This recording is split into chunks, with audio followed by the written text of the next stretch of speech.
Perfect, thank you. Thank you. All right. Thanks, Rich. All set? Okay. Town of North Smithfield Halliwell Review Committee meeting is for Thursday, November 16th. Call to order. First item on the agenda is roll call. Mr. Nigerian. Here. Mr. Rozier. Here. Mr. Mayo. Here. Ms. Chartier. Here. Mr. Savini. Here. And the chair is here. As always, we have our continued public comment, and given our rapacious crowd, we don't have anyone. One thing I would just like to start off with, again, just as a reminder for folks that are listening on YouTube or will view this video later or write news articles or social media posts about what we're doing this evening. We're still in master plan. It's the very first step of many. Budget numbers that have been presented to date are still very conceptual. They are nowhere near where we would be expecting to go out for bid. We're quite a ways away from that. So I just wanted to really clarify that for folks that might be listening out on the internet in our meeting minutes as well.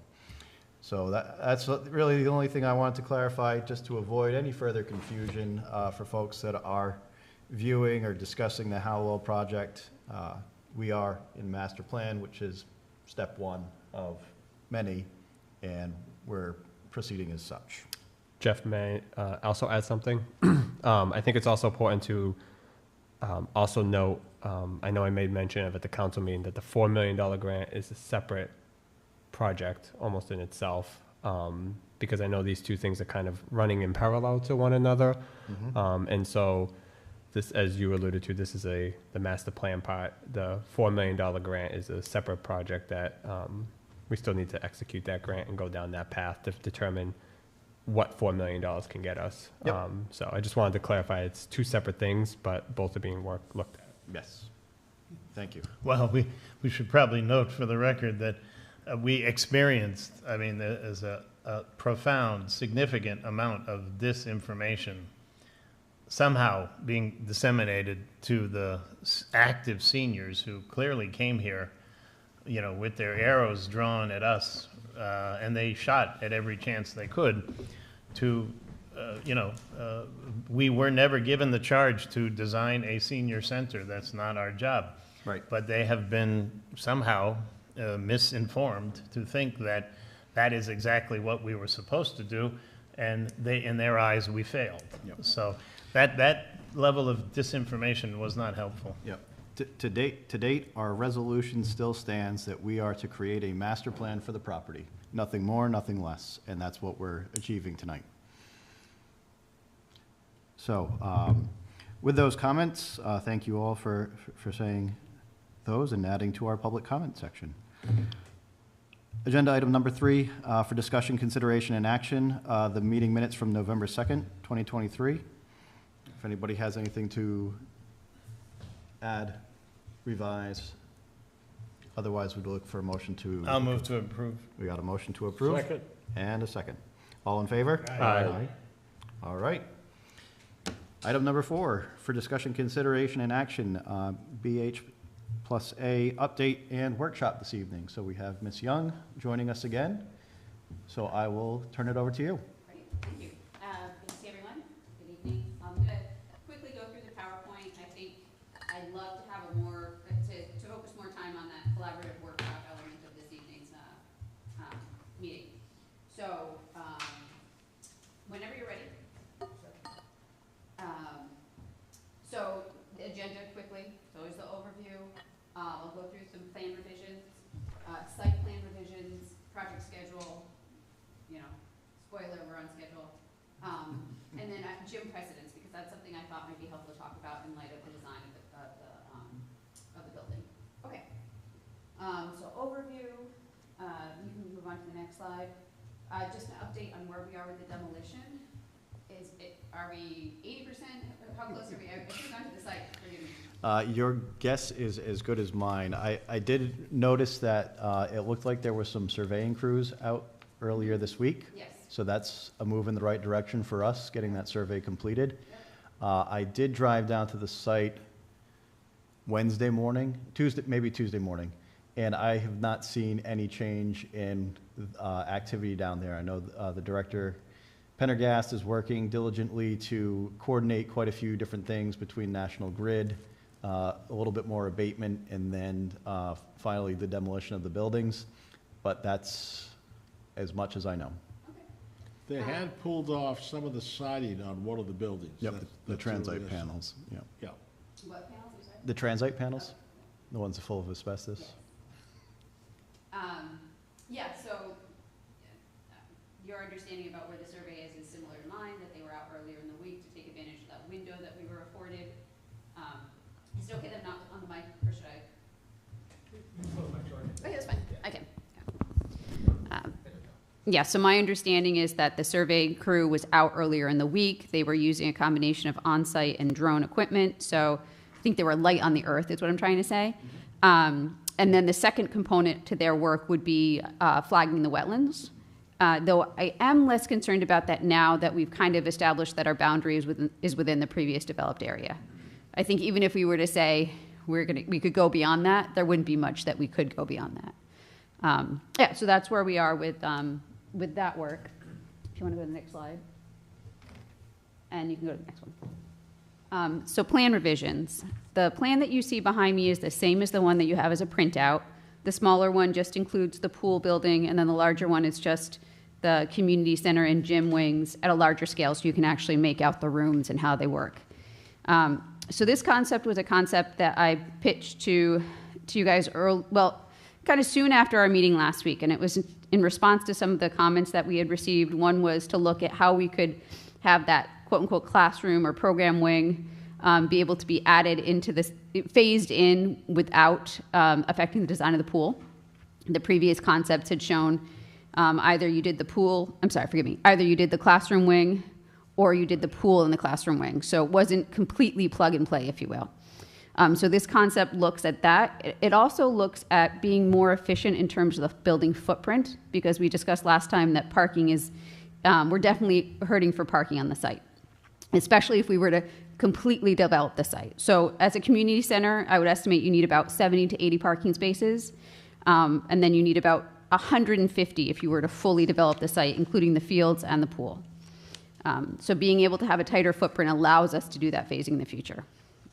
So the way that this scheme allows you to have the tighter footprint is taking that classroom or program wing, and rather than having a one-story wing on the ground level, looks at putting that on top of the one-story multipurpose room.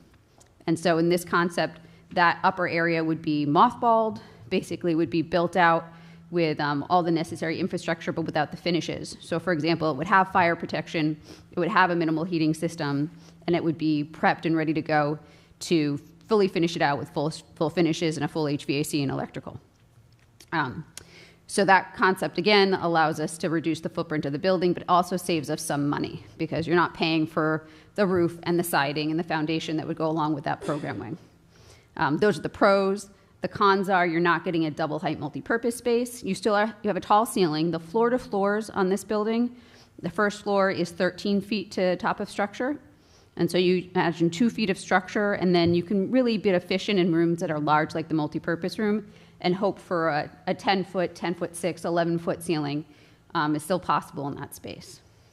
Other key features of this plan is basically it works as a pinwheel, if you will. You have the community center wing, you have a hyphen that connects the community center to the gym, and then you have a final addition of the pool in the back. So I think that it's more efficient in terms of circulation, which is an added benefit when it comes to the total square footage of the building. Yeah. It also appears that the front vestibule would allow, through key control, access to the right side only, and the lobby and the gym would be keyed through the vestibule in that location. You could, there are critical points, if you will, in the plan that you could use for access control, where you could even, it could be totally keyed or fob access control, but it could also be like a gate that comes down at night to lock off an area. I don't know if the other design precluded that, but this design does allow for that. And then in terms of the entrance to the community center, usually we do 2 entrances. We do a main entrance, and then we do a secondary entrance that allows a little more privacy for maybe more confidential conversations with social services. So for example, often if we have a veterans department in a center, we'll have a side entrance so the veteran can go into that area immediately and not have to go through the main entrance. So that's what that small entrance allows for, but it also allows for that to be the main entrance in this phased design. And that's something we can talk about further, is entrances and sequencing of those entrances. What I'm trying to limit is any construction that would be demolished for a next phase, even if it came to siding, really trying to be efficient with that so that you're not, spending money on a high-end exterior finish on the community center only to remove it to do the next addition. So when we look at pricing, is the multifunctional, multi-use, is it the L or is it the rectangle? Meaning, if we wanted to separate the L, which would be the center vestibule and the gymnasium, the rectangle to the right, which provides the most functionality, could be built as a standalone. Yes. Okay, and you could incorporate the architecturals. Because in truth, the center vestibule is probably only relevant if That's we correct. build the gym or the pool. That's correct. Okay. So that center lobby hyphen space is intended to support the gym. If you excluded the gym and that center hyphen space, you have a completely independent, autonomous community center, ready to go as your phase 1 building. And if you could, while I have you on that Yep. subject, for those listening, if you will, quickly, could you just walk through, we can see the names of the rooms, but you were able to try to achieve functions for multi-generations on both floors, correct? Yes, one difference, just to back up a second, two main improvements, revisions to this concept. It removes the concession stand and the smaller restrooms that were part of that zone in the lower right-hand corner in the previous plan. And the idea for that is that if you put those in this building, you're paying for a winterized envelope, the finishes and mechanical system that come with that winterized building. And there are savings if you're saying, I'm just going to have a 3-season pavilion that sells concessions and has restrooms for the warmer months. So that removes square footage from this building. That's still square footage that's in play. We'd have to design a pavilion, but at a much lower price point. So there's that. The multipurpose room did get slightly smaller. It's still a good size. It's around 2,200 square feet. That can get larger as we have a conversation about programming tonight. But sum total between the community center and the gymnasium addition, this concept is about 3,000 square foot smaller. And so that has real impact on the total budget. But yes, to walk you through the plans, on the main level, you have in light purple, those are the program areas. So you have the large multipurpose room, you have the game room. That game room also, there's a way to get to that game room through the main hyphen lobby space. Yep. So in a future phase, it might lend itself to being something that is more a program space that might be used for programming that's for the entire community, if you will. That does not, there's additional space on the second floor that could become a game room. And then you have your administration areas, and in red, that's food services. So it's your commercial kitchen as well as that food pantry space we discussed before. And then in the gymnasium, basically you have the gymnasium itself and then the support systems. So you have your locker rooms, your restrooms, a small office for a recreation staff to greet people or do access control, and then that large double height lobby that we were talking about last time. This one's a little smaller than the concept we had before, but again, can get larger or smaller depending on the program that we refined. And then lastly, the pool wing. It's the pool, it's locker rooms, it's storage and mechanical space. It's pretty efficient because we've divorced it, if you will, from other program spaces. So then on the second floor, if you want to go to the next slide. So on the second floor, again, light purple indicates program spaces. The 3 program rooms that are in the upper right-hand corner that are directly above the multipurpose room, those would be future fit-out program rooms. So those would be Instead of doing a separate program wing that would be built at a later point, you would fit out the space above the multipurpose room to provide 3 program rooms. One's a little over 1,000 square feet, 2 are a little over 500 square feet. These are smaller than what we were proposing previously, but what we were proposing previously, that plus or minus 750 square feet that we were targeting, that really is a good size for a classroom. And if we're saying that these are doing more than just classroom space, it's actually advantageous to have 3 spaces of different sizes, like a Goldilocks principle. It makes the rooms more efficient and lend themselves better to programming. An example would be, this is the example I use too much, but you have a knitting group, 5 people. You don't want to put them in a room that's 750 square feet. You want to have a room that's just sized for that smaller program. So then on the second floor, you've got the program rooms that are in purple. You have the dance studio. You have a general purpose program room on the bottom of the page, if you will. And then you have the computer room and the conference room, which were discussed as program elements. And then in orange, in that center area, you have an open lounge area. So this could be enclosed and become a smaller program space, but I like the connectivity that you have between this open congregation space, that double height space that's shown in white with the X. So you can have a lounge space that looks down onto another lounge space to really have some nice connectivity. And then the other element that's included on in this plan, which is something we usually strive for and haven't had in previous concepts, but it's to have an office on the second floor. We always like to have an office on the second floor to give additional eyes and ears to what's going on the second floor. The hyphen that's above the lobby, that has a generous, I forget what we're calling it. It's not a catwalk. What do we refer to it?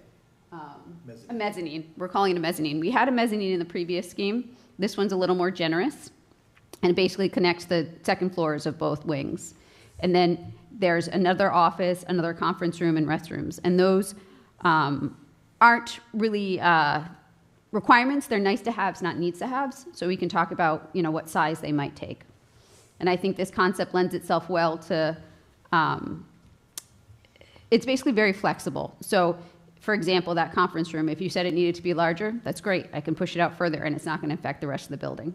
If you said it should go away, great, it can go away, and again, it's not going to have a huge impact on the rest of the building. The vestibule, the lobby on the first floor, I'm sure there are some who would say, well, it's a lot of money for a waste of space, even though I agree and I like it. It sets the tone. It gives a sense of community, a sense of feeling that you can just sit there and read the paper. You could have coffee. You could do whatever you'd like to do. So it has a specific purpose, not just some open square footage. Yeah, I wouldn't think lobby probably isn't the best term, because I think when you say lobby, or when I say lobby, you're thinking of a corporate lobby, which usually is a large, empty, double height space. This is intended to be a really active space where people will want to congregate, hang out, have a snack, read the paper, wait for a class to open up. Really a lively space. Yeah, I see this, that lobby, if some teams are waiting to use the gymnasium because their basketball game is next, I can't tell you how crowded the middle school lobby gets in between all the basketball games. When people are waiting for the gym, or we're congregating, our kids are meeting with their friends, we're talking with the friends' parents, and you kind of have to sometimes you have to elbow your way out at the middle school after a basketball game gets out too. So I could definitely see the amount of activity that's going on in there. And then one additional element in this revision is that you have a well-defined courtyard space now. We started off with a courtyard, and then it started to get wider and narrower and really less functional or defined as a courtyard. And so we have that again, and there's some really great things we can do with that space. You can think of it as an outdoor room. You can have connectivity between the gymnasium, for example, and that space. Sometimes we do large open barn doors, which I have some photos of, but allowing that to be like an outdoor movie night area, or a place for congregations like the green that you guys have here. Think of that as that space. So that's the current concept for the plans. Let me go on to the next slide. This just summarizes some of those points that I made before about the revisions. these are the same renderings we showed last time, just to give you, again, the feel for the spaces. Even though the space, the previous lobby that we had was a little longer and narrower, it still would be the same idea. You have glass, you have a mezzanine, you have that double height space. The gymnasium. Oh, quick question. Yep. For that picture there, I'm sure many will want to raise the question, the cost, if you will, per square foot and the utility. Is it a 10%, a 15% approximate? And in your experience on finished products, have cities and towns commended themselves or regretted when they didn't know whether or not the suspended track, Oh, to do walking track. whether or not it worked out, whether they were surprised by the reception, you know, because everything we're looking at now is going to be a fine-tooth comb. Mm-hmm. So, you know, your input on other cities and towns that either have or haven't decided to go in that direction, and what their reality, after the fact, were they pleased or were they disappointed in the decision they made? So I think the walking track, I think Joel has talked about this before, how it used to be very much in vogue. If you think about like a YMCA, for example, from like the 1920s or 30s, they always had Every walking one of them, tracks. yeah. Those gyms have taken them out because of accessibility reasons. They weren't designed to have, to be fully compliant. And so if you can't get to them, they usually took them out. And then in the last, I think, 10 years, we've really seen a resurgence in them. They've become very popular.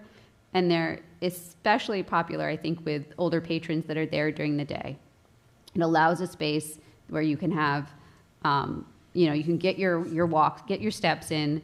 That's conditioned. You don't have to worry about bad weather, off-season, cold weather. It allows that space. And we do see them being used a lot. I think that it would be interesting, and I'm happy to reach out to some of the centers that have those walking tracks and see, whether they thought it was worth it, like you're asking. And interestingly enough, one of the deduct alternates that I have in that back page is the cost of the track, basically. And I'm not saying I'm advocating for that, but just so you do understand, like there's a lot that goes into the track. You have 2 sets of stairs. I think the stairs alone were priced at like $75,000, for example. So you have to consider that there is a cost that comes with the I think it walking would be track. beneficial for us to give to the public if you had some feedback, positive or negative, for them to then reflect on as they're trying to absorb. Yeah, I'd be happy to. I'd be happy to see. We've done a few recently. It'd be good to do just an informal post-occupancy check-in and see how their center's shaping out. I know that the gym, like regardless of the walking track, the gym is a very popular aspect of whether it's a straight community center, intergenerational center, or a dedicated senior center. Mm-hmm. The gymnasium's really invaluable.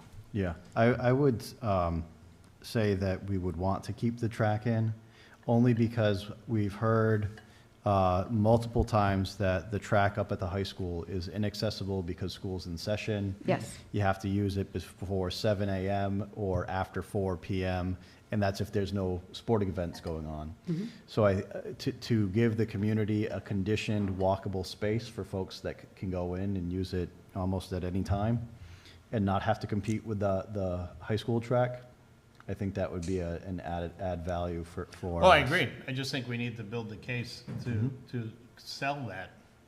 I don't think that the town has another space for people with disabilities. There is no track, or there is no level space.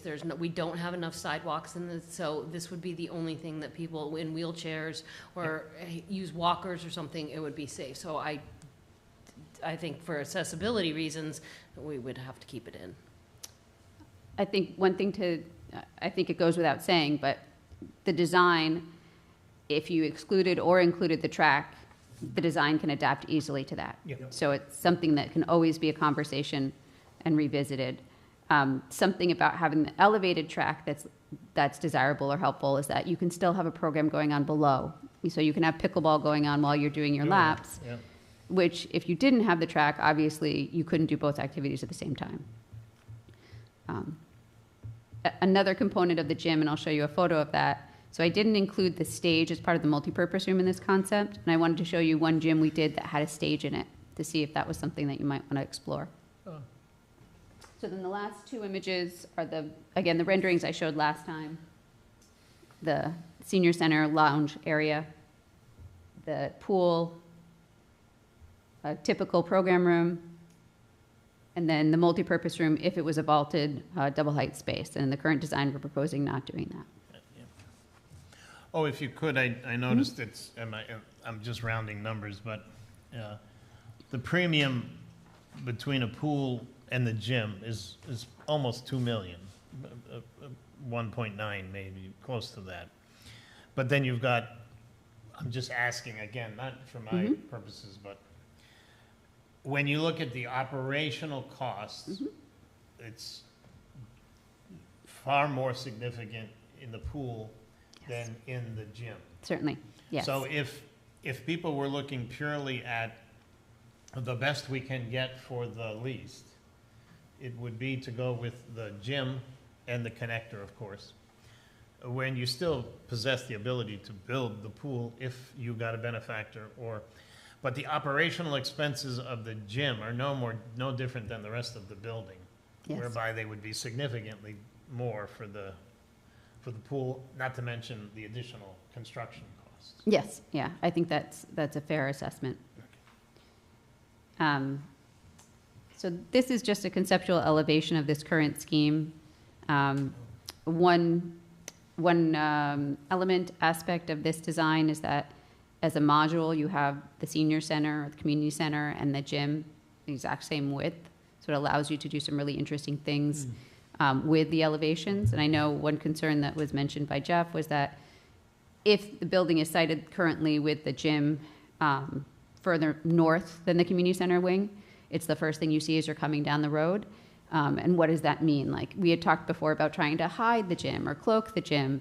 And in this concept, the gym is prominent and You wouldn't know what it was from Yeah. that elevation. And the other, yeah, forgive me, there are some additional images that I want to show you of gyms that we've done, just to show you that gyms really can look all manners of exteriors. All right. So the site plan revisions. So this is a conceptual site plan that would show how this scheme would be sited. And I brought another site plan which shows both the previous scheme and the current scheme at the same time, so you can see how much more efficient this one is. So the CC stands for community center, then you have the pool and the gym and the pool. You could flip the building so that you had the community center flipped with the gym, so then it solves the problem of what you're seeing when you're coming down the road. And then in addition, this shows some of the pavilions. And I think what works well with this concept, it's starting to have, there's starting to be an intentional relationship between the landscape features and the architectural features. So for example, you have the pool at the end of the athletic field. You have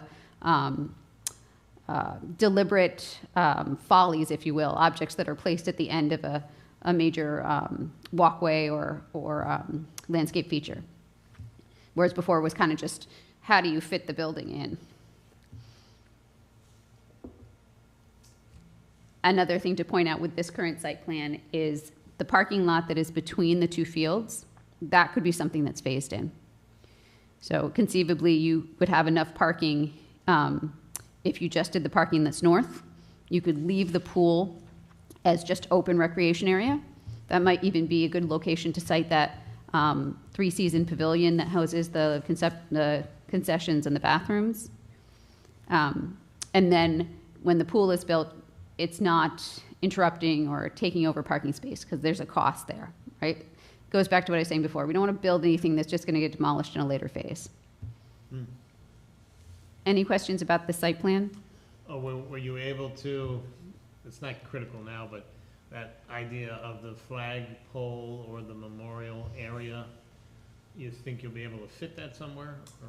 Yeah, I think especially because right now you have this non-rectilinear parking space. That means you're going to have a prominent island for circulation. Yeah. And that would be the perfect place right in front of the building to have something. Usually, this concept doesn't show up, but we sometimes have like a drop-off area, and that could be something that we incorporate into design, again, to take advantage of that island that we know we're going to have. All right, you want to go to the next?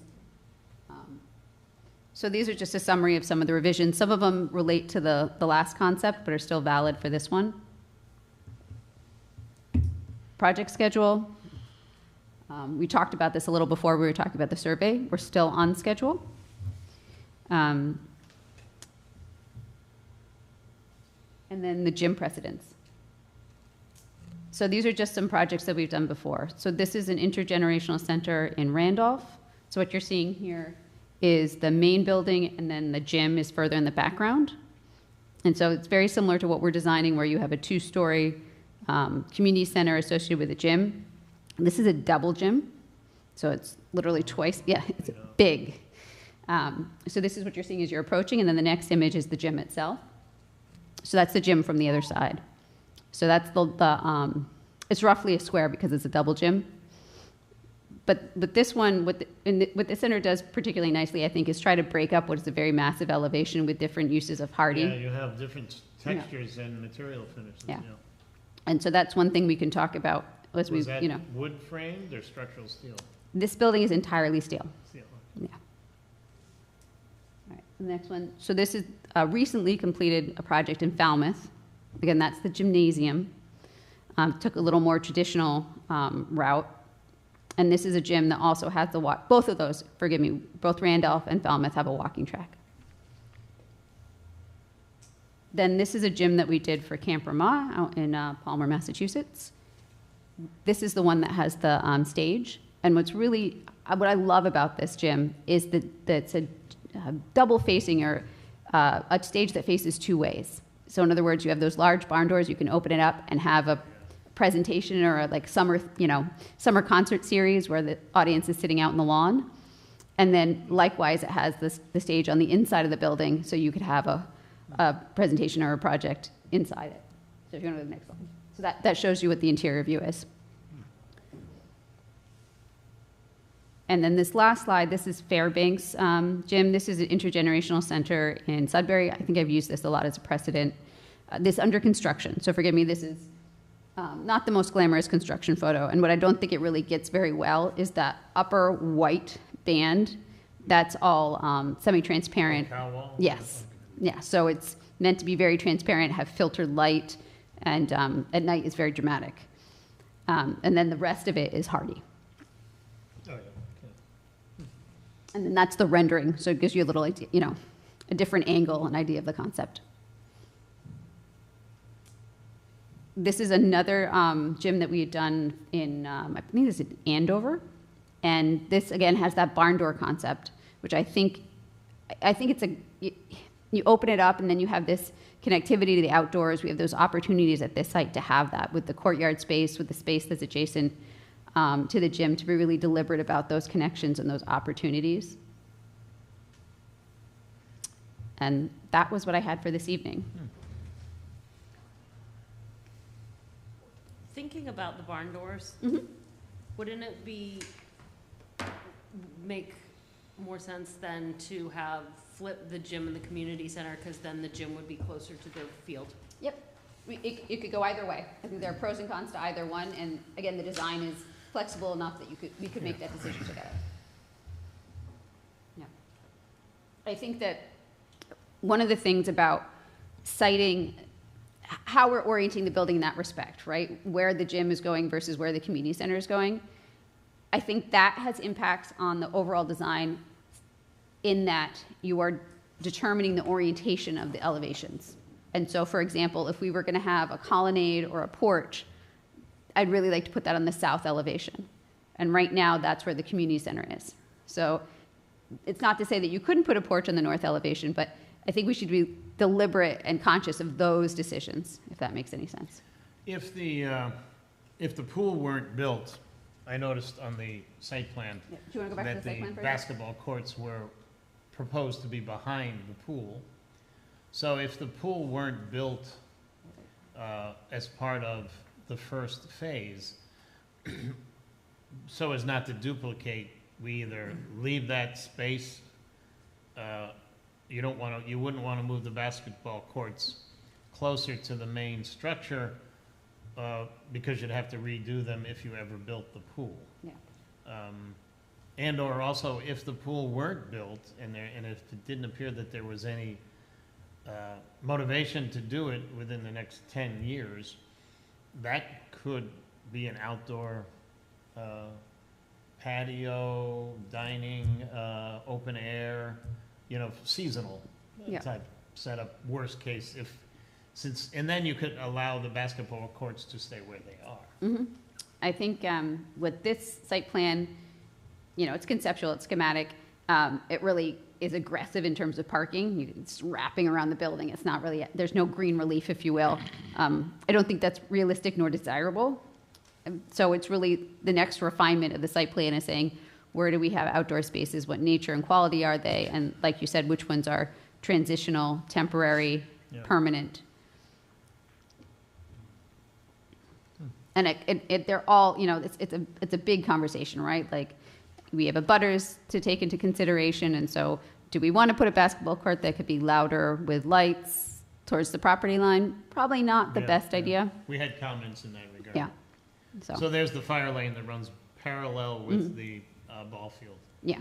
And one thing we looked at doing, I think I mentioned this 2 meetings ago, was could we take advantage of the asphalt that we're introducing with that lane to widen it in effect to have parallel parking or limited one-sided parking?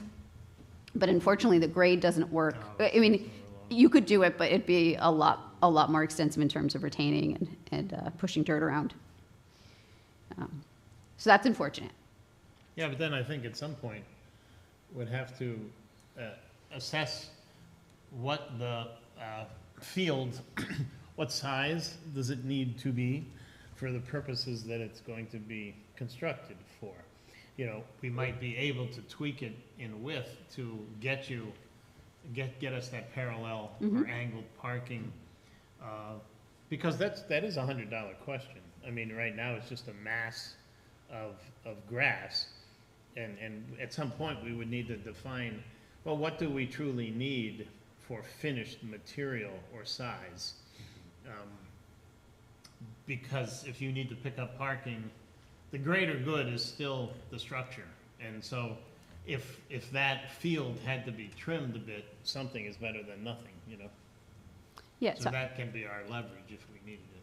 I think yes, and I think the point we are with the site design is that, again, we're starting to have more deliberate connections and relationships between landscape and architecture, but we're at the point, I think, where Kyle and I should sit down and really advance this to the point where those questions are answered in a very deliberate and thoughtful way. Wonderful, good.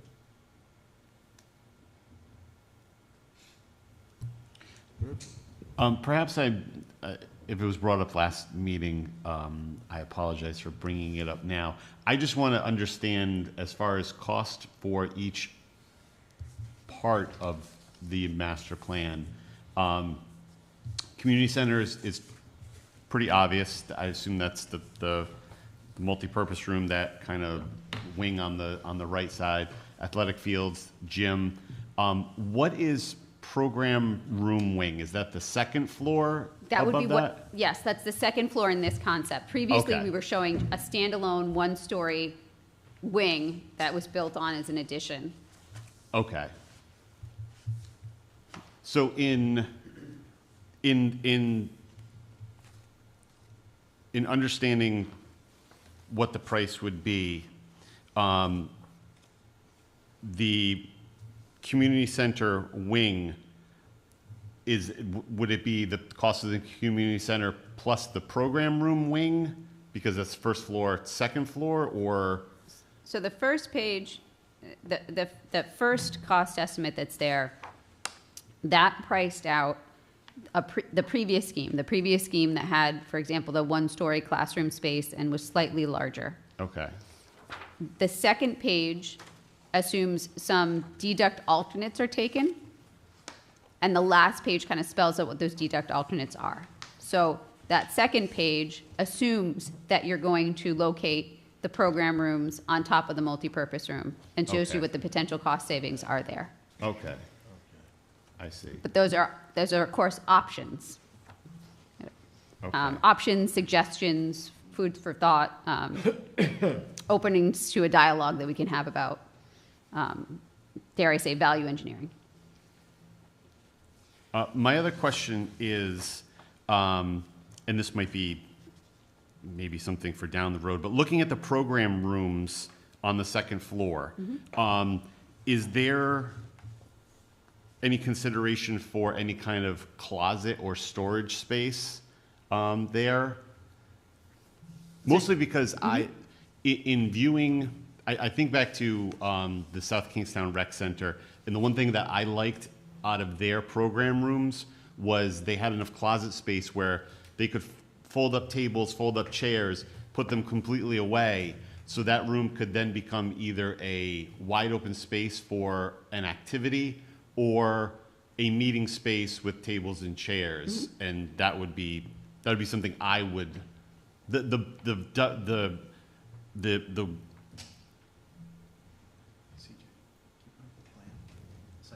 the multi-use of those rooms would be something that I would be interested in. Yeah, let's look at them.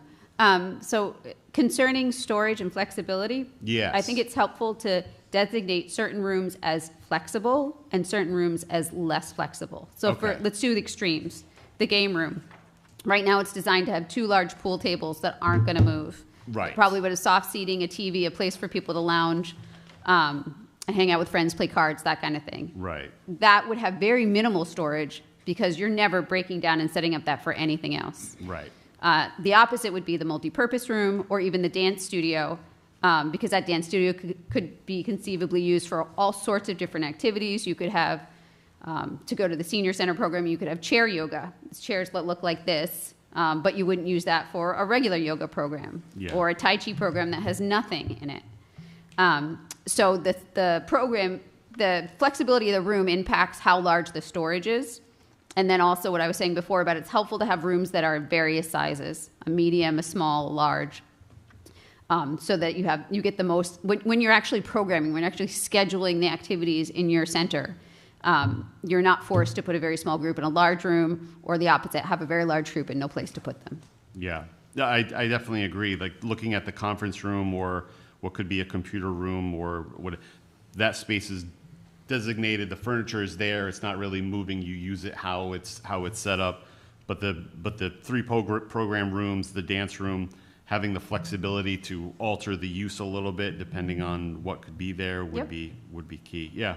Okay. Yeah, right now what I'm showing are kind of, for all of those program rooms, are generic 2-foot deep closets, like typical closet you would have that we're probably most familiar with in our homes. They certainly could get deeper as we start to talk about special equipment like exercise balls, those kind of things. Yeah. And on that same note, I think it's really important, and this is really getting ahead of myself a little, but storage space depends on what you're storing and again, how much access you need to it. So giving you a 5-foot by 5-foot walk-in closet is not going to be very helpful if you needed to store puzzles and board games. Right. For that, you do want a 2-foot deep reach-in area. So it's providing, at this stage, the ability, maybe it's not shown in the plan, but the flexibility to refine that in further designs so that it could be deeper or narrower. But just keeping that, not forcing yourself into a corner, if you will, by not even including a possibility or an opportunity for storage. This is probably going to be a slightly foolish question, but can I assume that the gymnasium will have heat and air conditioning in Yes. it? Okay. The gym I currently work at does not have air conditioning in it, so I have to shut it down about when school gets out, because then it gets about 80 some odd degrees, and it Yeah, becomes a sauna rather than a gym. So Agreed. Yeah. Could you quickly just recap the 2 sheets summary costs? Because it appears that there's a substantial savings. Yeah, because there's a ripple effect, right? Yeah. It's almost half the cost of the pool. I did quick math where I have community center, athletic fields, and program wing for the first page and the second page. And my quick calculating comes up with a a differential of 2.69 million, which is almost half the cost, Yeah. or at least a third of the cost of the gym that we would be saving. So in essence, what did you, how do the two sheets differ as to scope of work? I'll explain the methodology.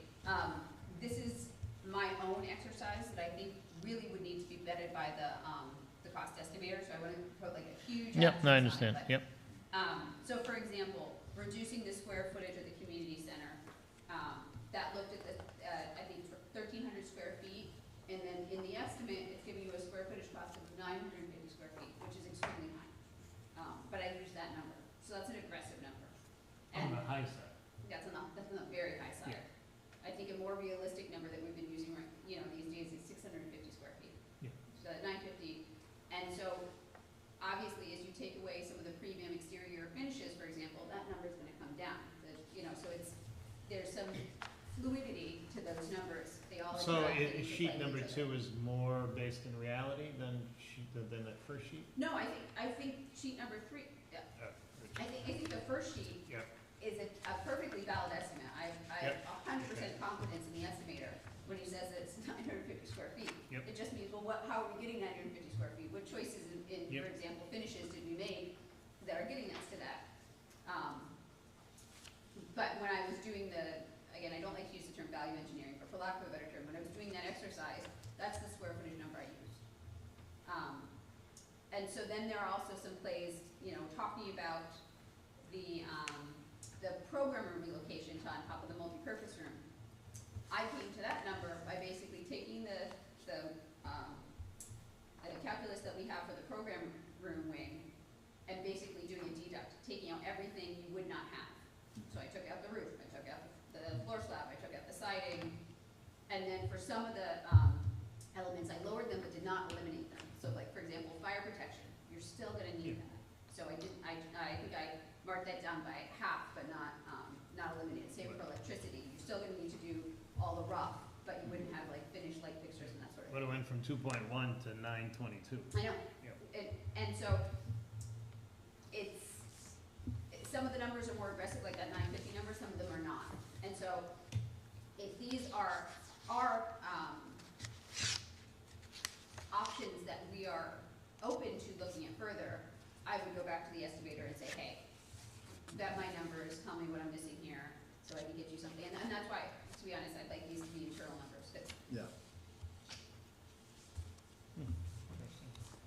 but to your point though, everything has a ripple effect, right? Because Yep. you have the contingency that's compounding on the design contingency that's compounding on the baseline, the base trade cost, so. And are we at a level of finish of a 7, of a 5, on a 10, 1 to 10? What I would think you- we said 5 or 6. Yeah, we were talking about this last time. So there are some finishes, I went through the estimate a second time. For example, it shows a wood floor, a beautiful maple floor like you have here, in the gym and the dance room. We don't always do that. We've done, we like to do a floating wood gym floor, but we have done an alternative service when need be. And the dance studios, I actually haven't done a wood floor in a dance studio in a long time. Usually we do, it's a synthetic product that has a fantastic spring subfloor to it, and it's still a vinyl or plastic product, if you will, but it's durable enough you can do like tap on it and stuff like that. So there were some more premium finishes in this estimate, and for example, like the takeoffs or the restrooms and stuff like that. The estimator was assuming like tile and all floor walls. That's fine for now, but those things do add up. I mean, you could go FRP or some more Yeah. utilitarian thing Yeah. that's less expensive. Yeah. Or wainscot instead of full height or whatever. Let me look at the other alternates that were there. Just to explain the methodology or what my thoughts were. So the first was reducing the square footage. So that's looking at 1,300 square feet gross for the community center. Where do you find that number? Forgive me, there's a dollar sign there by mistake. So, Oh, on the third page. yeah. Okay. So the third page are those alternates. Okay. So the first one is looking at reducing the square footage of the building. So again, right now, we have 950 a square foot is the cost for owning for the community center. So that's the number I use to get at that number.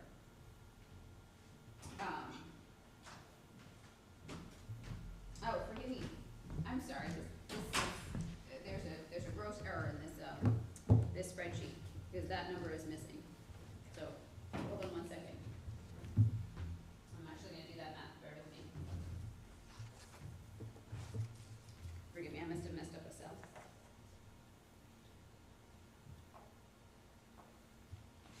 So while I'm doing that quick math for you, that was just for the community center, it didn't impact the other buildings. Then the next deduct alternate was looking at reducing the premium finishes we had on the exterior. So I was owning, basically it's a synthetic wood product, New Tech is just the proprietary name, and standing seam metal at the gym. Just to give you an idea of and then a deduct was just to convert those to hardy. So the range in cost for those, the hardy is 65 a square foot, and the siding is 95 a square foot. So there's a significant difference there. So that's how those numbers were calculated out. I looked at the conceptual design that we have now, did some blocked out elevations to understand roughly where we were in square footages, and then used those to figure out what the savings might be.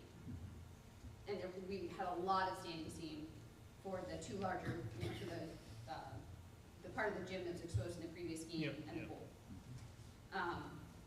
So then the other one was the smaller classrooms above the multipurpose room, and I explained that I got to that number by backing out some of the costs of the standalone wing. And then the last one, deleting the walking track. That one I looked at some of the components that are itemized in the gym estimate, like the stairs. I did a square footage for the mezzanine, trying to think what other, and then I did a lesser square footage for the track itself. And that's where that number came out to.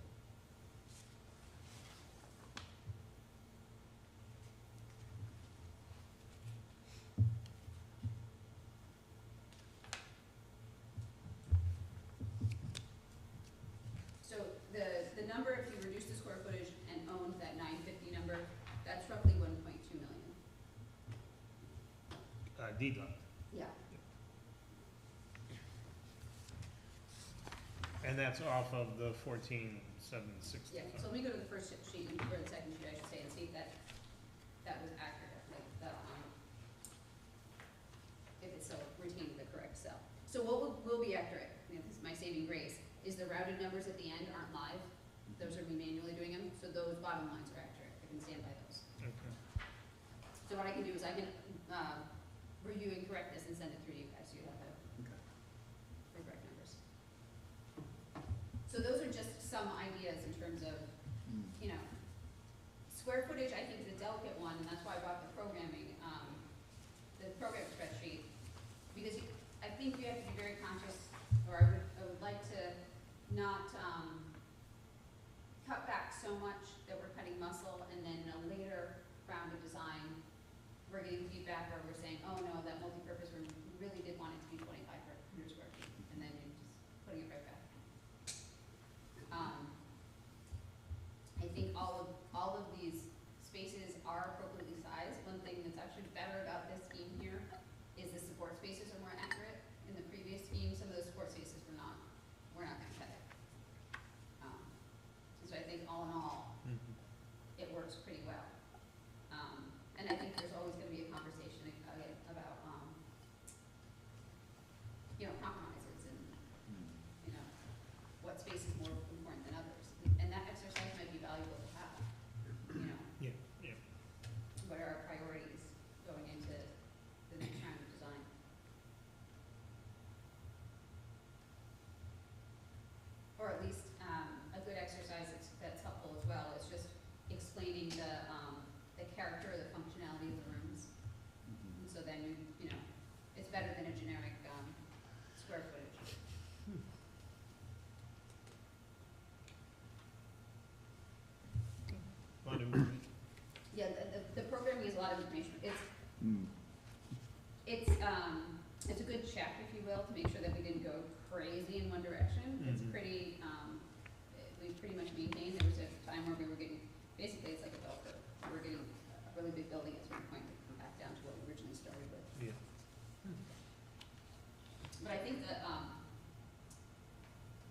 what was inhibiting us, or what was causing problems in those earlier designs, was that so much was dependent on something else, so that if I made a change to the first floor, for example, in the sports stage for the gym, it was forcing me to make a similar change in the second floor that wasn't necessary. And so this concept here, again, I think is a lot more flexible, that allows you to make changes that are independent and therefore aren't doubling or inflating square footage or areas.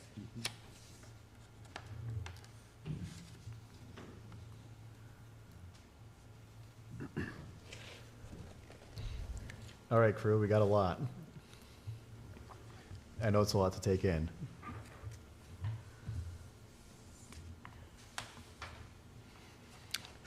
Well, what is it that you wanted to do with this? There's so much we can do.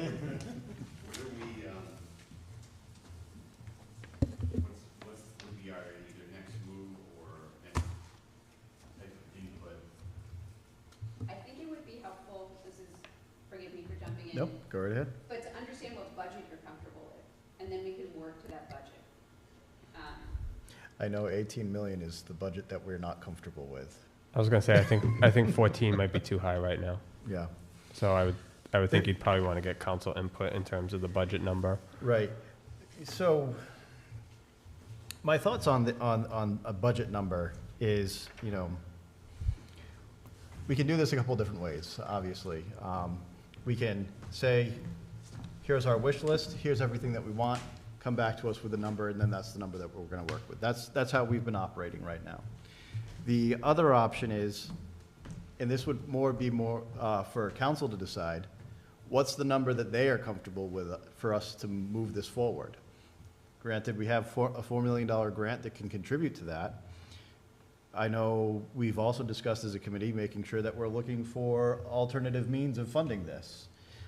So if that means we have to, you know, wrap the master plan up and then start knocking on doors, then, looking for sponsorships and donors, we can certainly do that. So it's kind of a fine line that we're walking right now. Yeah, We've heard, isn't it, you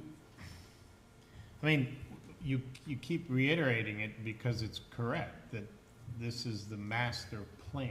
Mhm. So until we perfect the master plan, which we're close to doing, then we can then start to deconstruct it or to modify it so that we have phase one, or start to prioritize with the help of the council. Okay, we know what the grand picture is. So now how do we incrementally take the pieces to put together a budget that might be palatable? yeah. But I don't think it's off the track, but it's on the track. We can't do any of that until the council makes a decision definitively on the $4 million. If it's not in our ball field, then get it out of our ball field and take it out of the equation. If it is, and we're gonna have a gun to our head to try to design phase one to use 4 million and as little more as possible, then these drawings are kind of moot. So I think, in my mind, it's two things that have to happen immediately. The council has to decide. You're either using the 4 million at the originally intended location, or you're going to push it to this committee and say, give us something that works, all right? So, but as far as the master plan, I think we're darn close. And then it becomes a question of, okay, council, we're gonna put it in 3 pieces here and get the architects to say phase one is just for the structure.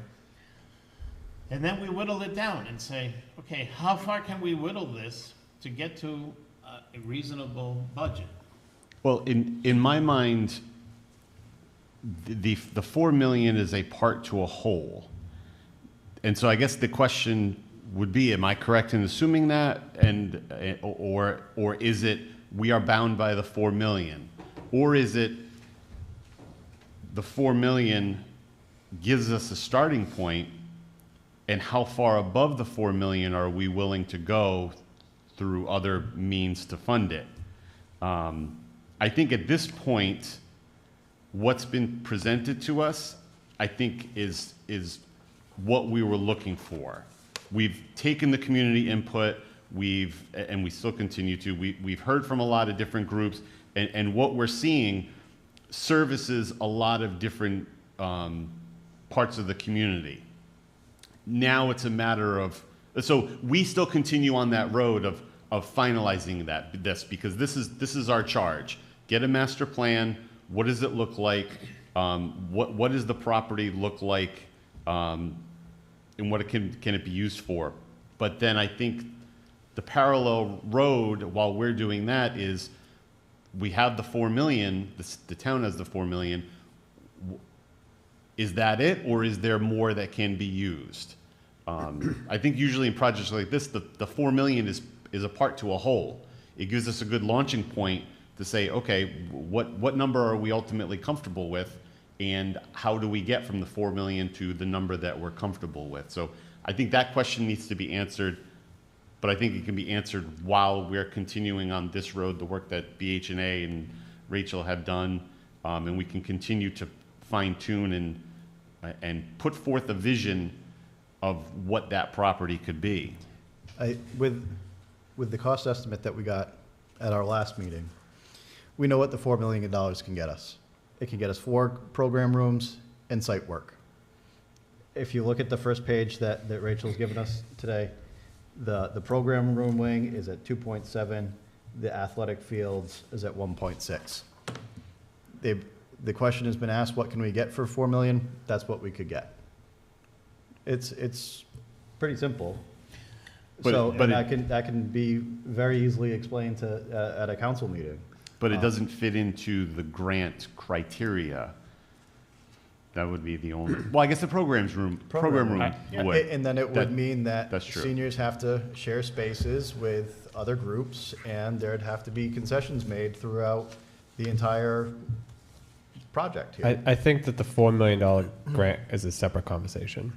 I agree wholeheartedly. I think the council needs to make a decision on what it wants to do with that $4 million grant. But that grant, we really can't touch any of the monies with it until it gets executed. So first we need a budget, and then we need that budget submitted so that HUD can execute the grant, so then we can get reimbursed for the soft cost.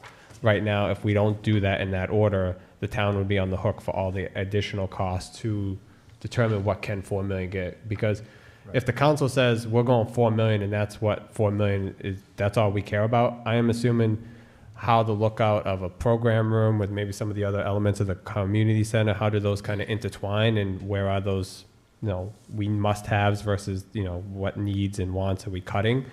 I imagine that's probably a very challenging design in itself.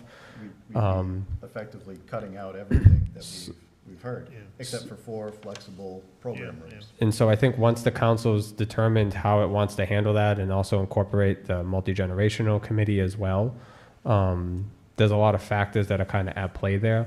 But I don't disagree that if that exercise proves that the 4 million is not going to get you much, then maybe it is part of the whole equation at that point, wherever this lives. And I think 14 million at face value it's going to be tough for the town to absorb that number, given we still have other infrastructure projects like the police station, how we're going to handle that out there, and other projects that could be coming up down the line. So I think the financial picture, what does the operating cost of this type of building look like? I know that may be a little bit premature in the conversation, but I think maybe if we had some comparative, like how does Randolph or Falmouth, like what was some of the costs of those buildings? I know I'm fairly relatively new to this group, so I think having some of those comparative numbers might be helpful to kind of show the range of, here's how much if you spend for, what was it? Was Randolph the one that had like the double gym, and that's probably a crazy number. And then, here's maybe like a smaller one where, maybe you're closer to like 6-7 million. Because I think the other thing that gets lost in this too is the cost of escalation and the compounding factor of that. What might be 14 million now, just not changing anything, probably becomes like 18 million in a few years. And so I think to help aid that discussion, I think the council needs to also know that time is also not a friend. But also, all due respect, I just think that this decision has to come sooner or later. I don't disagree with you. Because we're wasting our time, because who's to say that that money has to be spent at this site? I mean, So there are the rules council has around to it. decide what to do, because you may find that, nothing, that we don't do anything, that we do the master plan, because that's what we were funded to do, and this stays in the closet until there's enough of an uproar to do something. And yeah, we just witnessed what happened with the politics of that bond and the fact that it was defeated. It's still hard to understand the reason necessarily, completely, but I just don't know where we go. And if the right decision, if the council were to say, the Scouters Hall isn't functional, we can't use it there, and we have no other land that we want to use it at, but we have Halliwell. And if we're just going to say, take all of this and then denigrate it down to just give us a rectangle, just give us a multifunctional facility that we can give to the seniors and the youth to use. Do the road enough to get us there, put in some drainage and some parking, and do that.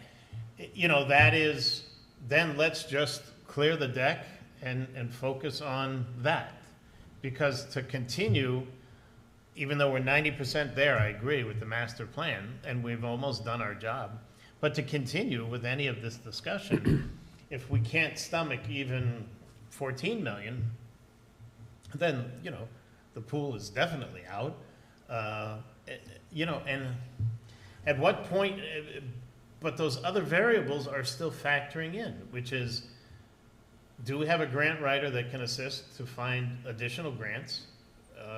Do we have the resources to create a fundraising committee where we can go to corporate members of the community to find find alternate sources other than bonding? But you can't do any of that until you have something that you can present and you say, no, the least minimal thing we want to build is, I'm just throwing it out there, is 8 million. That's the least, because otherwise we're just, it's not going to be a signature thing, it's just going to be a Band-Aid. So 8 million. Okay, we know we have the 4 or we don't have the 4. How do we get the 8? How much of it can be raised without bonding? And then we can sink our teeth into something and do something. But right now, we don't know if we're chasing 4 million to make it 8, or if we're not chasing 4 million and we're trying to come up with an 8 or a 10 that we can sell to the public. So I think we're really I think when dead in the water. I think when people hear 14, without the, I know the last couple meetings we've talked about, maybe corporate sponsorships or matching programs, or maybe people would just want to be like a benefactor and donate like a philanthropy type initiative where maybe you're naming a wing or a program or something. But I think without that kind of in place, and I know you need the master plan, the default mechanism is bonding. And so I think that, that's where at the council things kind of slow down, and I don't disagree that I think, these decisions kind of need to be made sooner rather than later. Even what is the intent of the master plan? Because, I've heard conversations, we've had of, well, at first it's just going to be open space and passive recreation, and then when does the master plan come online? And, but when you get to, to the level of, where, this may be a go, then it starts looking at the budget and the tax rate and all those things that, kind of slow it down and for reason, but due diligence of it all. But I agree. I think if we can get a fundraising strategy, I think it absorbs a lot of those costs. But do you see where the wedge is? The wedge is that cloud of the 4 million. That's the competing Yeah, if thing right this here. committee is told by the council, we want you and we expect you to use the 4 million and get something done now, that changes the landscape proverbially completely. Everything we did is now put off to the left so we can just focus on, and now we have a gun to our head because we have people giving us their, before I pass, and we're trying to force feed it. Versus, if you don't give the 4 million, then we can focus and say, yeah, we can build a legitimate, moderately priced, functional thing for 8 million. Now, we're not going for a bond. We're going to say that the 8 million is what we need. We will work with the council and either aggressively try to find other funding methods through whatever, and then progressively get to the point where we can either sink it or swim with it. But if we're gonna start to put our energy into it, and then in 3 months, we're gonna be told, take the 4 million and build something. I'd rather know that tomorrow. Well, and the reality is, yeah, and the reality is, in 3 months, when we continue to go down this road, if it isn't gonna be the destination. and the reality is the grant doesn't need to be executed until 2031 is the So latest. you- So it's not like it needs to be activated within the next 6 months or you're going to lose it. So there is that lag What do you think, if you were to venture a guess? of what. Of what is the destination for the grant? I think at this point I would say let's just operate without the grant, and then I think we should probably circle back and have a joint meeting with the council and maybe bring in the planner to help yeah. steer that conversation, because I know right now you have the multi-generational committee, and so it hasn't been decided on what is that. How's these two committees that are essentially working on the multi-generational building, what does that look like? But I think it is important to get clarity around that, and then also get clarity around what does a budget look like and what are those numbers that we're going to look to submit to get the grant going. And then I would think you'd have to decide relatively soon if you want it to be part of the equation or separate, but I think that's a separate conversation. So we have a lot of conversation going here in regards to financing $4 million grant. Well, yes, the council that has taken actions thus far is that they've only moved the $4 million grant to be at the Halliwell property. Yeah, That's been that's the the only only thing to motion date. that's been put in place for that. At this point, we're still charged to do a master plan. We have not been given parameters for what the budget numbers are. We've been given parameters to listen to the community and turn something around that includes community input from our various meetings that we've had to date. So what I'd like to do is, while these budget numbers are great, they're helpful in moving us forward. They're also helpful to educate the council, educate the public. And Rachel can probably speak to this as I can, that I've seen construction costs since the past 3 years increase 20 to 30%. Easy. And I don't think that realization has hit people because they're not in that architecture, engineering, construction field. $4 million, what could get you 3 years ago is nowhere near what it can get you today. So, having said that, we're still tasked to get this master plan put together, estimated. We have escalation numbers so that way the council will be able to understand. But I think what we need to do tonight is look at the programming, look at the plans, and start to have an evolution of what we can see. Rachel, you've presented some great precedents. I've marked up some areas where I'm thinking this would be great if we have, like the multi-purpose room, if we have those barn doors to look out towards the fields. And so I'd like to kind of redirect the conversation to the design of what's in front of us rather than financing. It's always going to be the end conversation, because that's going to be the first question that's asked. Okay, well, this is all great. How much is it going to cost us? Let's put together and wrap up our master plan, because we haven't been given any further direction from council, whether it be through schematic or otherwise, or build something next week.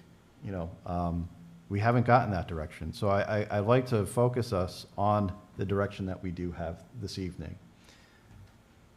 So are there comments and questions about plans that we can talk about with Rachel about while we have her? This is not anything we need to get into now, but I think some of you, Jeff and Rob, you guys are probably very good with materials and what materials, as far as the building should be constructed out of. But I look at layout, space, use, and my eye draws to the men and women's locker room. And it's not a conversation we have to get into now, but I think we should talk about, do we need a locker room there? If we don't, maybe this is giving Rachel kind of a heads up of what's an alternate use of that space look like if it's not a locker room? Is it still a restroom facility? Does it change? So Scott, I might put you on the spot though, and with your expertise. Do you have facilities in Cranston that have locker rooms like this? No, we do not. Has anybody ever come up to you and say, "Oh, I really wish there was a locker room at this"? No. People ask out of, people new to my building will ask if we have a locker room, but they're fine if we don't. It's a lot of people who will come in, youth and adults who will come in, do an activity in the gym. I'm at the Pastoral Youth Center in Cranston. So they'll come in, do an activity, and then they'll leave. So a locker room for us is not, I don't think would get heavily used. It could get, every place is different and it could get heavily used, but I think if there's a way to either change use, save a little bit based on the amount of plumbing that would be needed there. I think that's one area that we can all kind of take a step back, think about, and in a meeting sometime in the future, we can bring it back up again and decide, are locker room facilities a necessity there, or is there going to be a lot of walk in, use it, and leave? I think the ones who do like to use locker rooms are basically adults who will use it in the middle of the day. Kids are not going to use showers, and unless you have an adult group in there in the middle of the day, and then they got to go off to some kind of function, meeting, work, whatever it might be, then it's probably just a lot of walk in, do your activity, and you walk out and you shower at home, clean up at home, whatever. So I think if you do that, though, what you really need is just the cost per shower, because you got to give them the square footage as a changing room. So all you're really talking about saving is the cost per shower, which is significant. But then again, what we don't know is the level of finish. If we're going to go with fiberglass units as opposed to tile units, as opposed to what's the level of finish if you did put the plumbing in there. But I think the real cost is how much does each shower cost us? You know that by code, you're driven by a certain number, but do you need them in total or do you not? I would say for changing rooms that some folks would even just use the restrooms. There's the individual restrooms. They could become family restrooms if there's going to be parents with children. Those zones just become, maybe those 4 restrooms right off the game room become a little bit larger to incorporate that. Yeah. And then we can save on the square footage from the locker rooms altogether.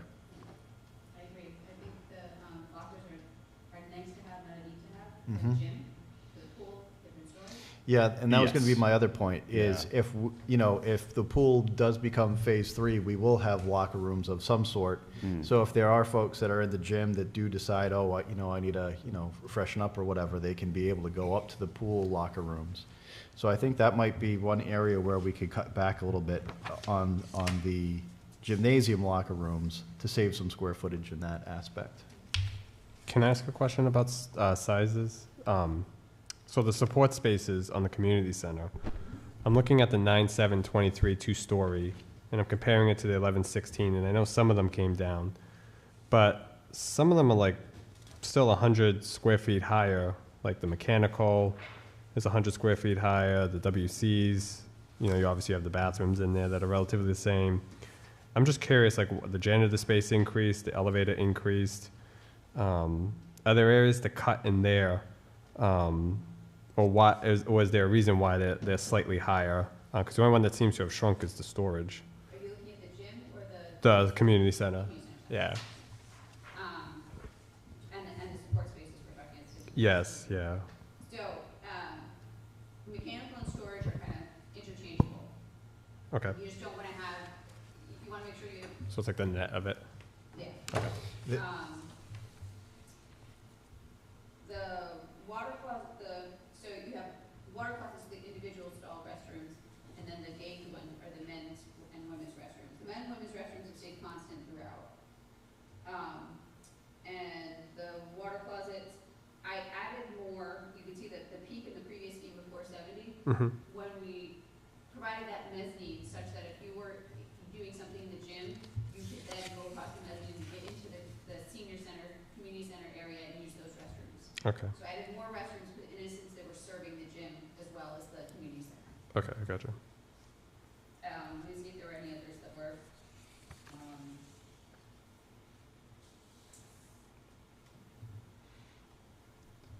No, I think that makes sense. I see where you're going.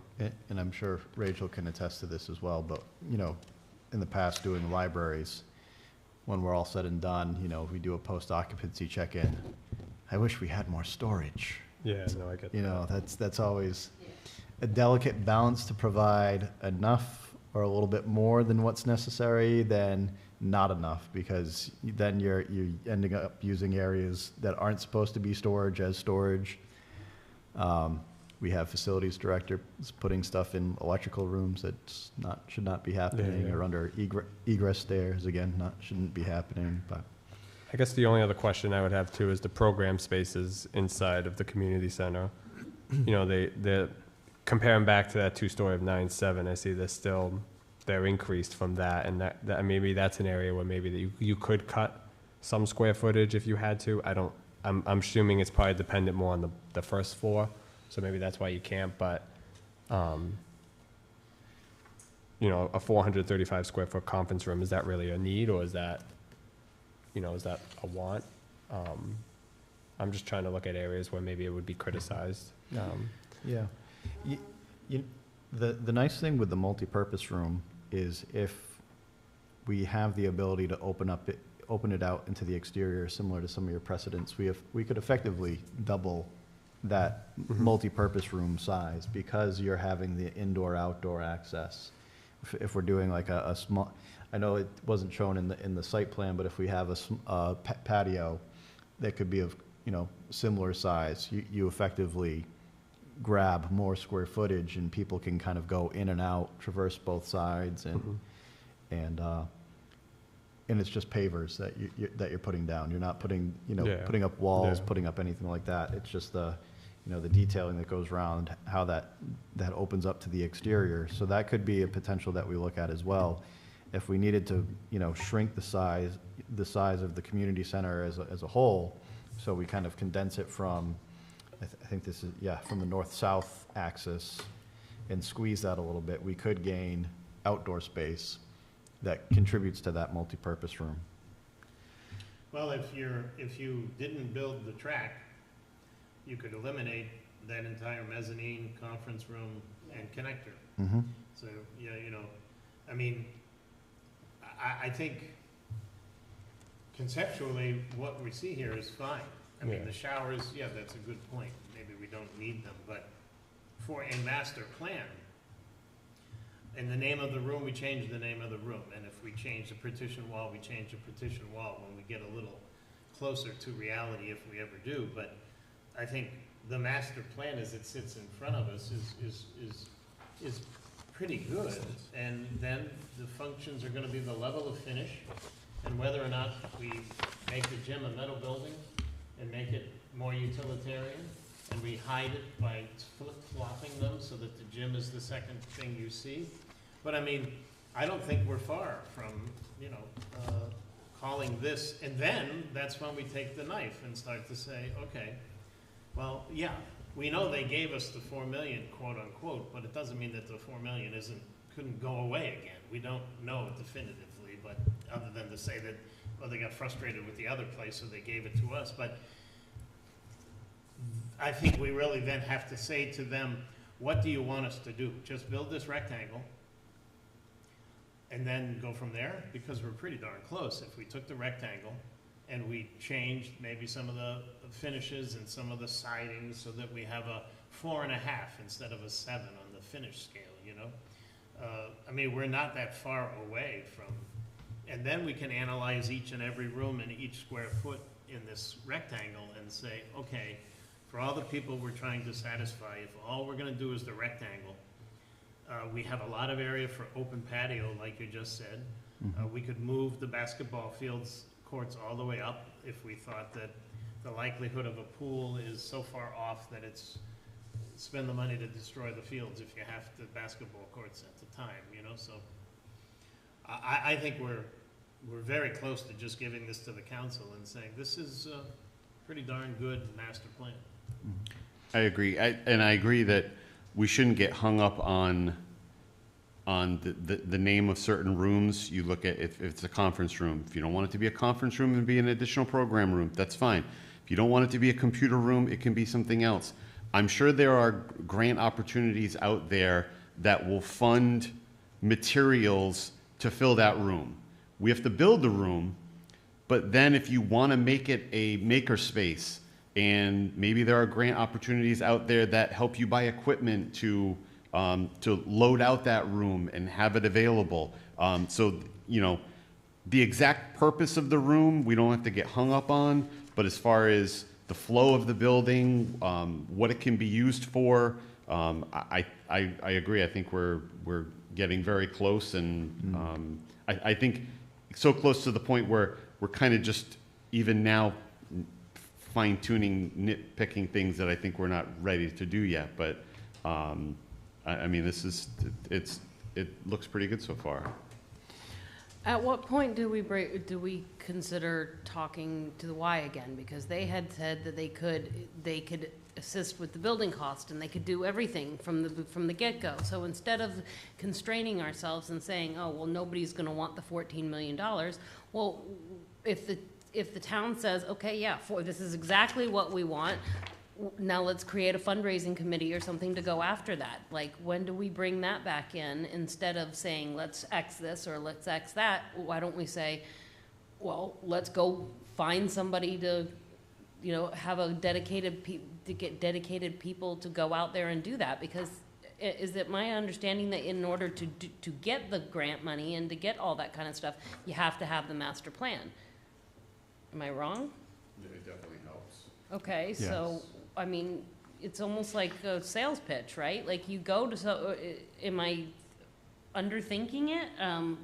No, what we need to do is we need to complete this master plan. And again, I think what Rachel's looking for is just some further input on spaces that have been designed to date. And if they, one, if they're necessary, two, what other elements could be incorporated into this as far as the design goes, and how this evolves a little bit more. Because one of the things that I was also gonna, I'll get to that in a minute. But really, we want to complete our master plan in a way that it's a successful master plan and we can have all the support behind it. We can say at the end of the day, we've been at this now for 2.5, almost 3 years. We have now successfully gone through the building evaluations, which they're getting demolished. We're now putting together our master plan. We spent a good chunk of time putting together a report of recommendations and potential grants that we could be going for. So at the end of this master plan will help us move forward and provide a roadmap. How that roadmap goes is going to be up to funding, how the council wants to move forward with it, which areas they want to focus on, and what committee is going to oversee that.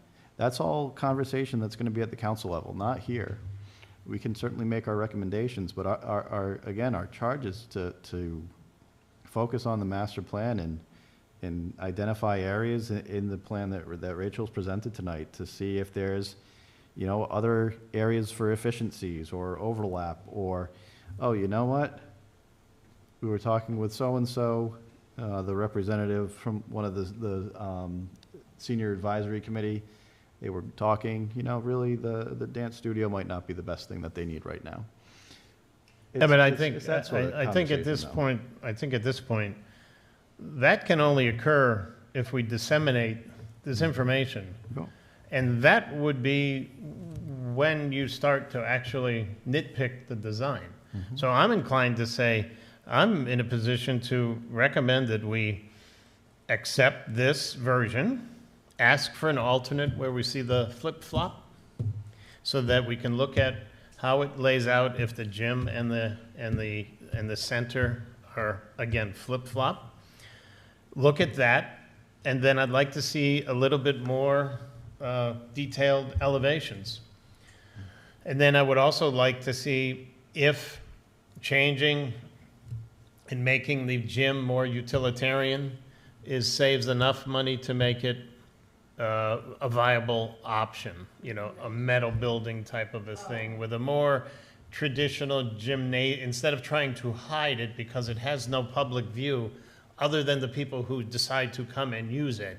If it was at the corner of two main streets, then the visual impact is far more significant. So I would want to make a motion or a suggestion that we accept this as the good base, that we ask for an alternate to flip-flop, and that we get further elevations and a recommendation on alternate designs for the gym that would be a significant cost savings if they exist.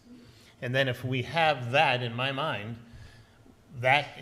satisfies my need, because we paid them for their expertise to show the utility of these rooms and meet the needs, and they've done that. And it's not for us, in my opinion, at this point. The nitpicking and the refinement comes when we have a mission to actually build it. But I think it would be perfect. We take this, we said this is acceptable, give us the alternate so we can digest it, give us some better elevations so we can understand the level of cost associated with the elevations, which may bring the cost further down. And then I think we're ready to stamp it and go and send it up the chain of command, because there aren't that many decisions left to be made. I just have one question, but, the outdoor facilities, like the track and the dog park and all of that kind of stuff, where is that included in the cost of these things? Is that included in the community center cost? The site work is split between the community center and the second column, which is the athletic fields on the estimate. So because they lumped it all together, and this is one of the things I'm gonna go back, I'm gonna have the estimator refine the estimate. But the one thing I'm gonna clarify is how much square footage of parking is for the community center, how much square footage would be for the athletic fields, but right now it's basically split. But that athletic fields column would be for the recreational fields, the walk track, the dog park, those amenities. Okay. What I would propose in addition to what you laid out is, to refine the site plan, to get the parking perfectly laid out, so that we understand exactly how big those parking areas need to be, and at what point in the phase. Because those have cost implications, which I have not gotten into tonight. The elevations, like you said, and then to look further at those deduct alternates. And maybe we don't refer to them as deduct alternates, maybe we find a generous way of calling them nice to haves and need to haves. But then you have an understanding of how you can adjust, if you will, your estimate. Because I think that's going to be critical when you're having conversations. I agree with you, when they see that large number, this is going to be Right. I mean, North Kingstown just rejected a $25 million senior center, community center, so cost is definitely a factor. Yeah. Rachel, let me ask you a question. The estimate here on the program room wing, yes. 2.7 million. Yes. Is that assuming it's a second floor, or is that a freestanding? That's the freestanding. Yes, the in freestanding, previous yeah. view. Okay, freestanding? So it has a roof and walls and Okay, foundation. all right, that's what, Yeah. I'm just looking at that, because I'm looking at the program, I'm gonna say, if that's a second floor, you get a lot more, it's less money than if it's Yes. just the whole thing. So then on the second page, and again, I apologize, there's calculation errors, but if you go to the bottom line numbers, Yeah. that will help you. So in the second phase, we're saying we're gonna eliminate the freestanding program room Okay, I wing. got you. We're gonna put it on top of the multi-purpose Gotcha, that room. makes it less. Yeah, The other question I have too is I know Robert asked about going and asking maybe like, you know, some of the things about the gym and the walking track, but maybe is it possible to find out, you know, maybe, you know, based on what we have, if, you know, if there's anything that maybe some communities thought they added and built, and then if there's other areas outside of just the walking track, right? So I guess in trying to help us determine what are some of the needs and nice to haves. Or the Like- successes. and the Yeah, like what failures. were some of the successes and what were the failures? Like I'm sure some places open up, they're like, oh man, the pool's gonna be great, and nobody ever uses the pool, right? So, or you know, we added 2 program rooms. We thought we were gonna fill them all the time, but we've never filled the second one. So, you know, I don't think it matters in terms of, you know, maybe the conversation with the master plan, but it might help as the conversation evolves. And you know, I don't know if the operating cost gets into it at the master plan level, but I know that's something that It's always gonna comes be up. asked. So I think at some point those numbers would have to Yeah. be. And Rachel, I know least you had rough. said, and I can poll the committee on this, you had said that your company would work with another yes. an estimator to effectively put together an operating cost. I reached out to them to get a proposal. For daily operation. Perfect. That'd be perfect. That was going to be my question, because we can certainly recommend that as an ad service, because that, you know, then There's we'll, value. we'll have the answer Definitely. when we have that question asked. And inevitably, I think that question, as Doug has alluded, it's a question that always gets asked. Okay, how much is the operating cost? Because we seem to have some experts out in the community that think they know how much these things run, but, you know, to get a definitive number on, you know, maintenance and operating, that would be a Yeah, really it's a good piece of the thing. equation. Another, Question about Yeah. the lessons learned, it's just one that really jumps up and across multiple projects is making overly flexible spaces. So like, I did a center where they had like 5 optical partitions at a cost of like $40,000 each and never used them. Or like another center where they included a basement that could be fit out as a program in the future, and then they have no intention of doing that. It's full of storage, like voting, Right, yeah, you get the empty space, so and this, every department is using that storage, so, but those are 2 different examples, but under the same theme of flexibility. Right. another question, if we're gonna look at analyzing it as another alternate, if you guys agree, is, I love it, but we should entertain the idea of making the connector a single story. I mean, I love the concept of what's Right. been proposed, but if we're being utilitarian, all we really need is a single-story connector that gets you from building A to building B. The mezzanine would be beautiful, but I think dollar for dollar, it's a reasonable request to say if we just made that a connector, what is our savings? So that now, Yeah. maybe we're gonna have a little bit more of an à la carte for the yeah, next like, meeting. you know, you're gonna build on top, here's the, And then we could say, The well, if additional you add cost. this, if you add that. And then progressively, all of your costs are coming down, your mechanical costs, your cool, all of those things are coming down, so, I mean, I think that's, and then the outside, you know, I like what you drew. Jim. But again, I think if we had to make, the only reason I say this is because I build metal buildings every day, but if we had to make the metal building look like a metal building gym and hide it, if you will, because it's not the first thing you see, you know, it's not at the corner of St. Paul and Maine or wherever where, Right. oh, that's not, it's gonna be very nice, it just won't But it's not gonna be right out there. explode and say, oh, wow, that's, because, yeah, I mean, everything we can save but maintain some integrity of design is Right. gonna be to our benefit. And we can also, there's also the ability to landscape, Hmm. And just address You it. know. yeah. Yeah. you know. Yeah, forgive me if I kind of painted the gym to be a big, scary, like, dumb box. I mean, there are charms to gyms. Yeah.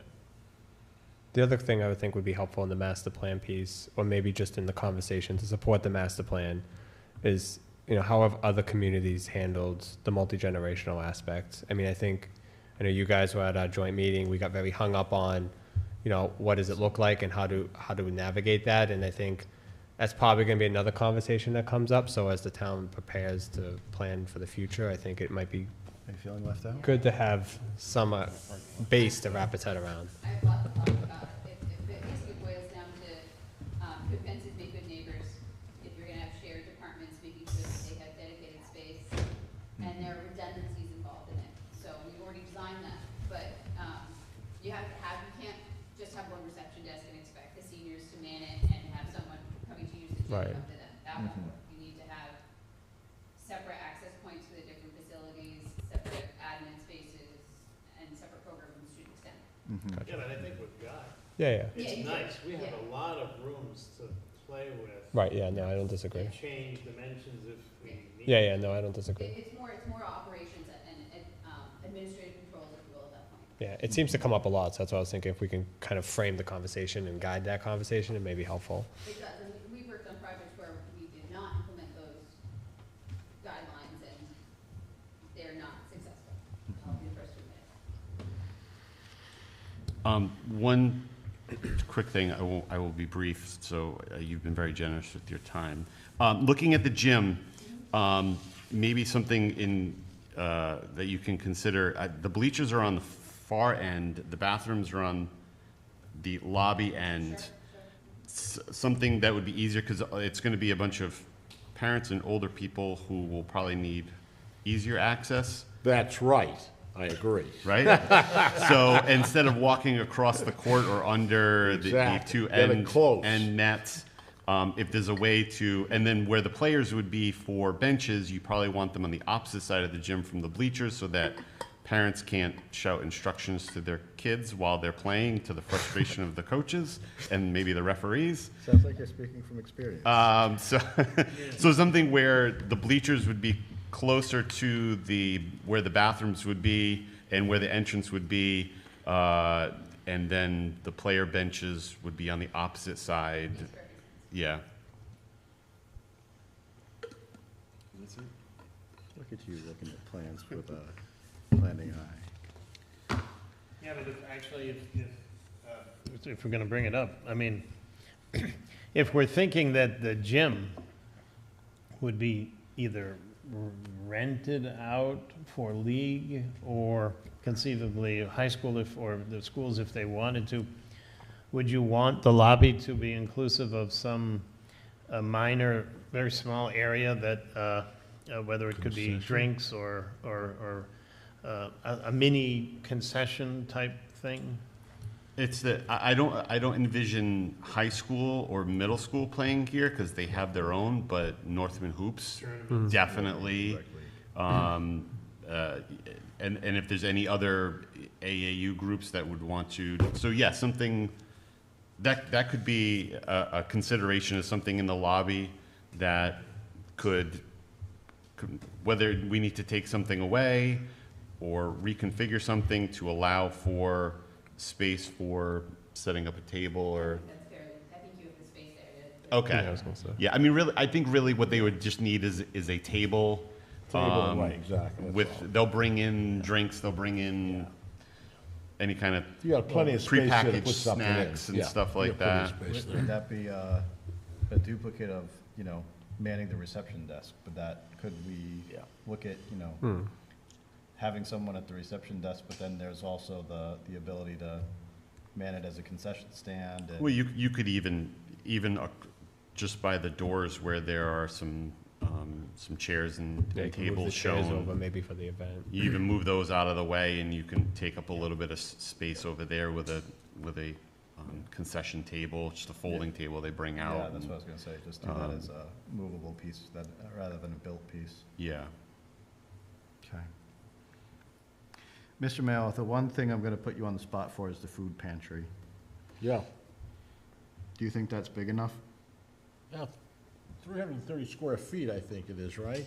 Yeah. I think we got a dimension, Yeah, there was an email where it was like Okay. X by X feet. right, yes, I think that's Okay. big enough, yes, Okay. yes, I Well, know. that mechanical room is subject to, Hmm. you gotta I think confirm the so. size once you know, you've got a lot of things you need to put in there, but it could he's possibly become smaller. It could, you would think. Or You would think. we could look at, having, stuff on the roof too.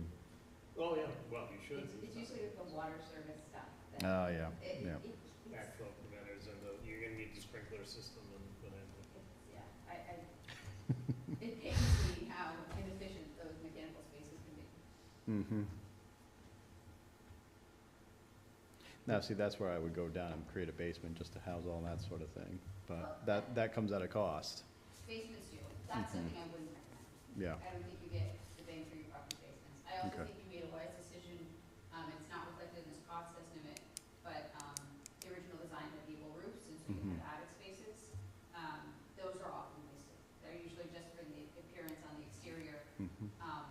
and then it's wasted space, the space you're heating that you're not using. Then, yeah, sometimes you have to end up sprinklering it and all that stuff too. You do, you have to Mhm. sprinkler, some type of heat, if you're not, it comes with an expense. Mm-hmm.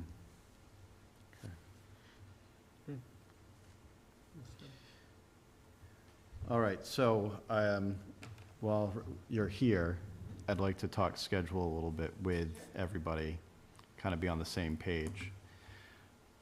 So, our next meeting would theoretically be, December 7th. It's the first Thursday, and then if we were to choose to do so, another meeting, how I'm thinking is before we present anything to town council, I'd like to see what we're gonna present prior to. And then we make our recommendation and vote on, Rachel, Joel, Kyle presenting the final plans to the town council. So, it's tricky because it's getting around holidays, but what are everybody's thoughts for if we meet on the 7th and then look to have a joint meeting with the town council on the 21st or the week of the 18th? And that 21st, that would be the final presentation? That would be the presentation of the town council. So, I know we're looking to have the kind of the written report kind of would probably lag behind it, but there would probably be some input from the town council that we'd want to include in that final master plan report. Yeah, but aren't we assuming that the public would want to attend? I would think that would become a public meeting at that point. Yeah. To have the joint meeting. But my concern is if we're doing it the week before Christmas, Mhm. we're making it kind of difficult on, I mean, we need their positive, I personally think, why can't we just wait until the new year? I was gonna ask, is there Mhm. Yeah. is there a time constraint? I think it's No. great to have a schedule and keep to it, but if Yep. there's no, So then, I mean, given that, I would likely skip over the January 4th meeting that we would have everybody who's traveling be able to get kind of back in place, and then that would put us at January 18th for a joint meeting with the town council. That makes sense. Oh, that's fine, yes, and we would still have the 12/7 meeting to. Yeah. Yep, I think having the internal meeting on the 7th, we'll make sure we have a full clip.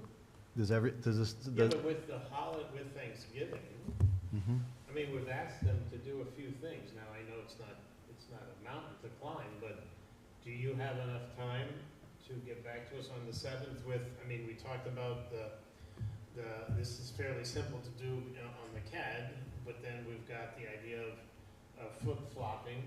We've got some elevations. We wanted to talk about whether or not we eliminate the second floor of the connector building. Is that all things you can achieve? I think the design components are doable, I know my schedule. I Mhm. think the one thing that's gonna be tight for December is getting good numbers. Okay. I wanna have good numbers. Those are critical. I know I won't be here on the 7th. We have a joint meeting with the school committee. Okay. So then, here's the alternative. We meet to review the design on the 7th. When you get the numbers, you can send them to me. I can disperse them to the group. If there's any comments or questions, I can then send that back to Rachel. And then we can still maintain having a meeting on January 18th with the council. Yeah, I think that makes sense.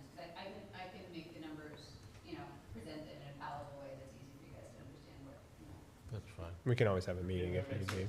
Yeah. Okay. So the 12/7? December 7th will be our next meeting Okay. with Rachel. And then January 18th, I will coordinate for a joint meeting with the town council. I think that gives you guys enough time. Has it been decided if you guys are moving to Thursday nights? We talked about it. I don't think it was decided because I think there was scheduling conflicts from the solicitor and some Okay. other people. So I don't think it's going to happen at least this year. Okay. Just one question about with these two deadlines, Mm-hmm. the actual book, the deliverable, we would still aim to have that at the end of December, but recognize that there might be edits we have to make based on feedback from the January meeting. Okay. Yeah, that'd be fine.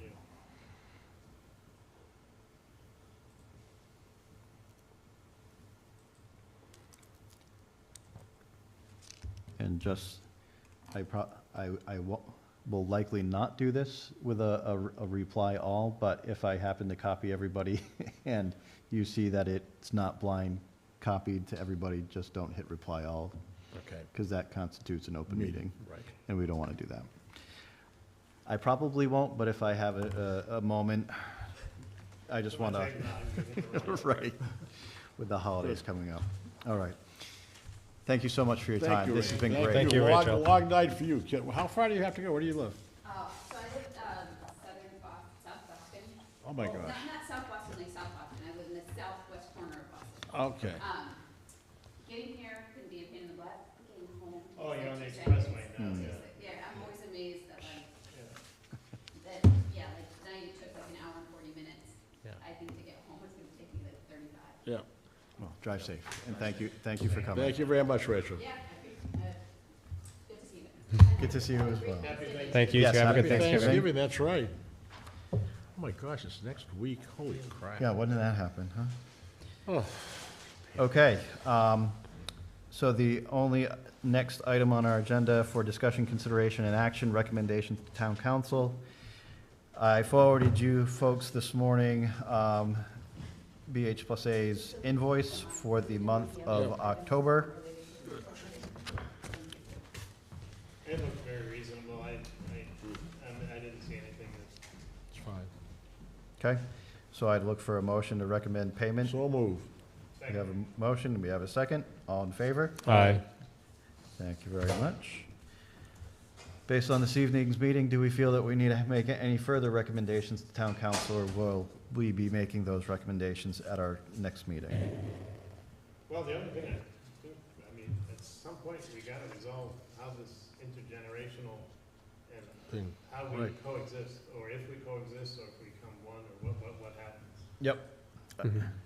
I think we need